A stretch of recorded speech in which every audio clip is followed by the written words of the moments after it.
بسم اللہ الرحمن الرحیم. میں ایڈوکیٹ محمد عرفان رضا سیال آپ کو پیریڈ آف لمیٹیشن کے بارے میں مختصر سا بریف کروں گا. سب سے پہلے ہمارے لیے یہ جاننا ضروری ہے کہ پیریڈ آف لمیٹیشن کیا ہے. پیریڈ آف لمیٹیشن در حقیقت ایک بار ہے، اور یہ بار سب سے پہلے کسی بھی شخص کو ڈپارٹمنٹ کی صورت میں اور پھر عدالتی اپیل کی صورت میں کراس کرنا پڑتا ہے. پیریڈ آف لمیٹیشن مختلف اسٹیچیوٹس میں مختلف ہے. اگر ہم END رولز کی بات کریں جو کہ آج کل پنجاب پولیس کے امپلائیز پر مشتمل ہے، تو اس رول کے تحت آپ رول 14 پڑھیں تو اس رول میں کسی پیریڈ آف لمیٹیشن کا کوئی ذکر موجود نہیں ہے. آبویسلی جہاں پہ پیریڈ آف لمیٹیشن کا ذکر نہیں ہوگا وہاں پہ ریزنیبل پیریڈ جو ہے اسے عدالت کنسیڈر کرے گی. اگر ہم پولیس رولز 1934 کا ذکر کریں تو وہاں پہ رول 31 اور باب 16 وہاں پہ بتایا ہوا ہے کہ پیریڈ آف لمیٹیشن 30 دن ہے. کچھ احتیاطیں ہیں جو کہ پیریڈ آف لمیٹیشن کے حوالے سے بڑی امپورٹنٹ ہیں.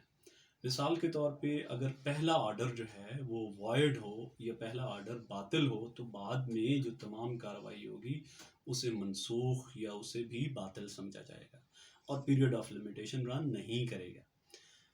دوسری اس کی مثال یہ ہے کہ اگر کسی ایسی کیس میں جو میرٹس ہیں وہ بہت مضبوط ہوں تو بھی پیریڈ آف لمیٹیشن رن نہیں کرے گا. اور ویری امپورٹنٹ پرنسپل از کہ پیریڈ آف لمیٹیشن جو ہے وہ ڈیٹ آف کمیونیکیشن سے رن کرے گا. کمیونیکیٹ کروانا محکمے کی ذمہ داری ہے.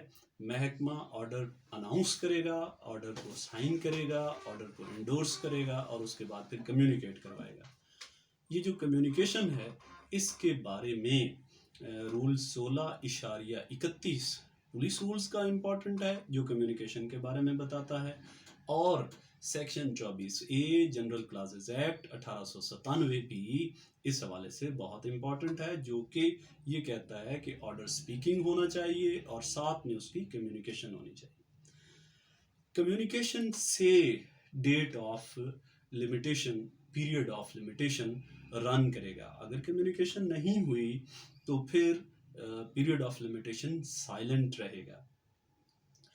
اگر کسی قسم کی ڈپارٹمنٹ نے جو پہلا آرڈر پاس کیا ہے یا درمیان میں کوئی آرڈر پاس کیا ہے وہ انکمپیٹنٹ اتھارٹی نے پاس کیا ہے، یا وہ اللیگل آرڈر ہے، یا وہ وائڈ ایب انیشیو ہے، یا وہ کورم نان جوڈس ہے، وداؤٹ جورسڈکشن ہے، تو ایسی صورت میں بھی پیریڈ آف لمیٹیشن قطعاً رن نہیں کرے گا.